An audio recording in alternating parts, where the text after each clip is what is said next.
जी हां दोस्तों, आरजेडी में गद्दारों का नाम आ गया सामने। गजब भीतरघात, अपनों ने ही कर दिया खेल काम खराब। आरजेडी की नैया अपनों ने ही डुबा दी। तमतमाए लालू तेजस्वी लेंगे एक्शन, आर पार की लड़ाई। आरजेडी ने शुरू किया अभियान, एक्शन में लालू। बताएंगे पूरी खबर, मामला माजरा। आप द राजनीति बिहार का विशेष सेगमेंट देख रहे हैं। मैं हूं आपके साथ यासूब रजा।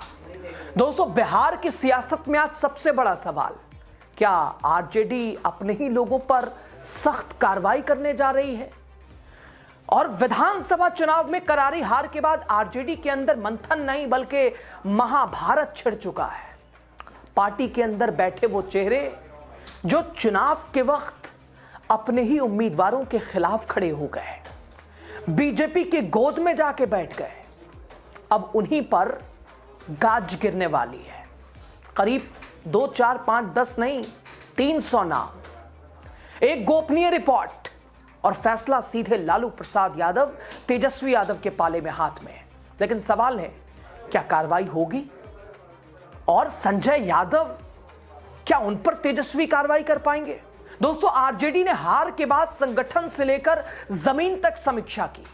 जिला स्तर से लेकर प्रदेश नेतृत्व तक हर जगह एक ही शिकायत गूंजती रही, बाहर वालों ने नहीं, अपनों ने ही हराया। दोस्तों, कैसे तैयार हुई है ये भीतर घात की लिस्ट? और आरजेडी को हराने में, आरजेडी की नैया डुबाने में, आरजेडी की प्लेट को खाली करने में, अपनी ही नाव को छेद करने में कौन है? आरजेडी में किसने मारा पीछे से खंजर? और ये जो 300 नाम है, क्या आरजेडी करेगी कार्रवाई? संजय यादव कहां खड़े हैं, तेजस्वी के खास? सब कुछ आपको बताएंगे दोस्तों। आरजेडी के हार की पूरी कहानी। आरजेडी उम्मीद थी कि इस बार सत्ता आएगी। पिछली बार सबसे बड़ी पार्टी आरजेडी, 74 सीटें, और इस बार 2010 से भी बुरा हाल हो गया, महज 25 सीटें, जो कि आरजेडी और तेजस्वी के लिए, लालू के लिए सबसे बड़ा झटका, स्वीकार करने वाला जैसा नहीं, ऐसा। दोस्तों, दरअसल विधानसभा चुनाव की हार आरजेडी के लिए सिर्फ सीटों का नुकसान नहीं बल्कि संगठन की आत्मा पर लगा गहरा घाव है, जो भर नहीं सकता इतनी आसानी से।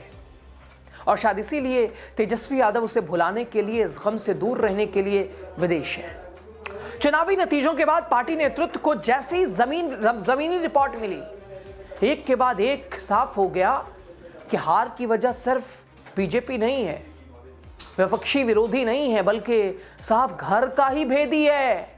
और ये घर वालों से निपटना सबसे कठिन है, दूसरों से निपटना बहुत आसान है।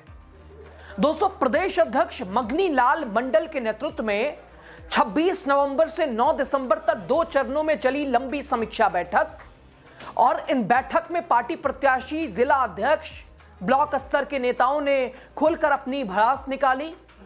नतीजा एक नहीं, दो नहीं, 1000 से ज्यादा नाम, और नाम उन लोगों के जो टिकट नहीं मिलने से नाराज थे, जो निर्दलीय मैदान में उतर आए या फिर चुपचाप विपक्ष की यानी बीजेपी की मदद करते नजर आए। दोस्तों, इन शिकायतों की जब छटनी हुई तो सामने आए करीब 300 चेहरे, जिन पर आरोप सीधे और गंभीर। इनकी फाइल तैयार हुई, रिपोर्ट पहुंचा दी गई लालू प्रसाद यादव, तेजस्वी यादव के पास।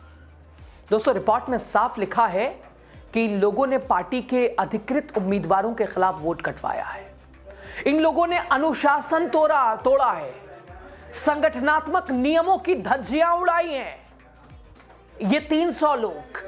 लेकिन अब सवाल यह कि कार्रवाई कैसे हो, क्योंकि 300 नामों पर कार्रवाई सिर्फ सस्पेंशन नहीं, एक सियासी भूचाल ला सकती है। दोस्तों, आरजेडी ऐसे ही उभर रही है। परिवार, उधर तेज प्रताप यादव, उधर रोहिणी आचार्य, पिता की लालू प्रसाद यादव की तबीयत सही नहीं है, पार्टी की स्थिति क्या है, राज्यसभा से भी खतरा, सीट अब एक तरह से कम हो जाएगी। पार्टी के अंदर एक बड़ा वर्ग इस रिपोर्ट से सहमत तो है, लेकिन फैसलों से डरा हुआ है। इस बात का है कि अगर एक साथ कार्रवाई हुई तो पार्टी में बगावत भड़क सकती है।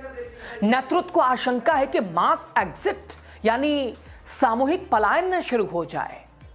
और बिहार की राजनीति में जहां हर नेता अपना कुनबा लेकर चलता है, वहां यह खतरा मामूली नहीं है। एक जाएगा तो वो 10 को प्रभावित कर सकता है, ये एक डर है आरजेडी को। ऐसी ही पार्टी अभी कई संघर्षों से जूझ रही है और इसी मुद्दे पर आरजेडी के अंदर पीढ़ियों की टक्कर साफ दिख रही है दोस्तों।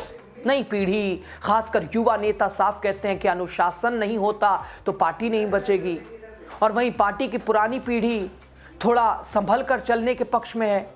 उनका तर्क है कि अगर ऐसे आरोप आपसी रंजिश या पद की लालसा से लगाए जाते हैं, उधर सीनियर नेताओं का कहना है कि सजा देने से पहले इन आरोपों का अपने एक तरह से उन्हें अपना पक्ष रखने का भी मौका मिलना चाहिए अनुभव के हिसाब से, वरना न्याय नहीं नुकसान होगा। बात सही भी है, उन्हें भी बोलने का मौका मिलना चाहिए, उन्हें भी अपनी बात रखनी चाहिए।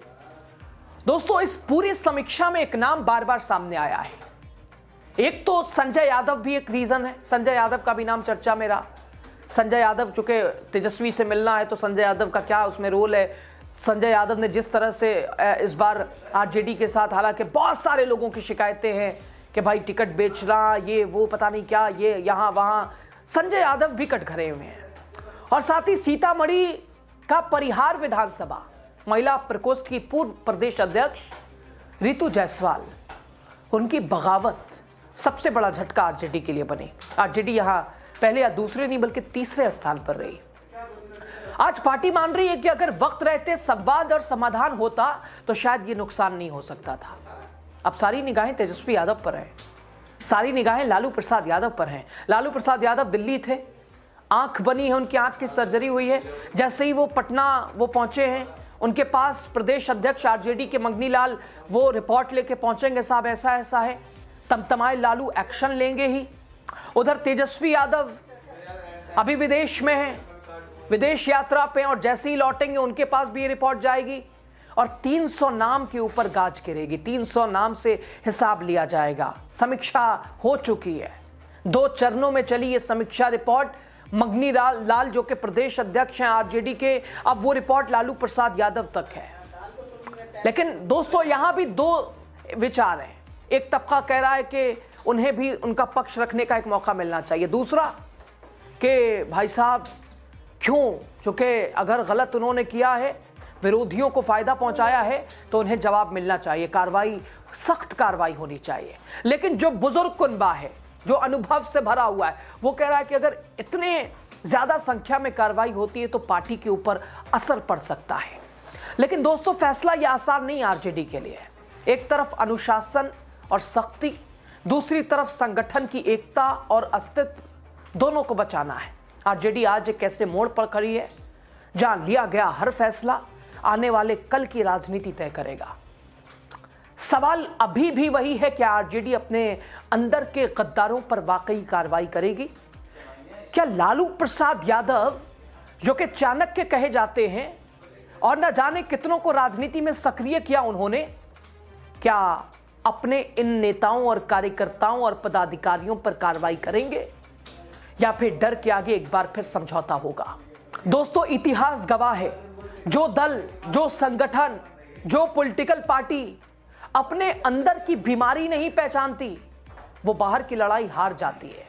आरजेडी के सामने आज सिर्फ 300 नाम का सवाल नहीं है, बल्कि पार्टी की आत्मा का सवाल है, पार्टी की अनुशासन का सवाल है। क्या डंडा चलेगा या राजनीतिक विवेक से फिर कोई बीच का रास्ता निकाला जाएगा? इसका जवाब आने वाले दिनों में मिलेगा। लेकिन इतना तय है कि बिहार की राजनीति में यह अंदरूनी जंग अब खुलकर सामने आ चुकी है। आरजेडी को क्यों झटका लगा विधानसभा चुनाव में, स्पष्ट है। ये 300 नामों ने बगावत की है, लेकिन लालू प्रसाद यादव इन्हें छोड़ेंगे नहीं। तेजस्वी यादव इनका हिसाब लेंगे। लेकिन फिर वही सवाल, संजय यादव अगर इस लिस्ट में है तो क्या उन पर भी ऐसी ही कार्रवाई होगी? खबर पे आपकी राय क्या कहते हैं बताइए, दूसरों तक भी पहुंचाइए। शुक्रिया।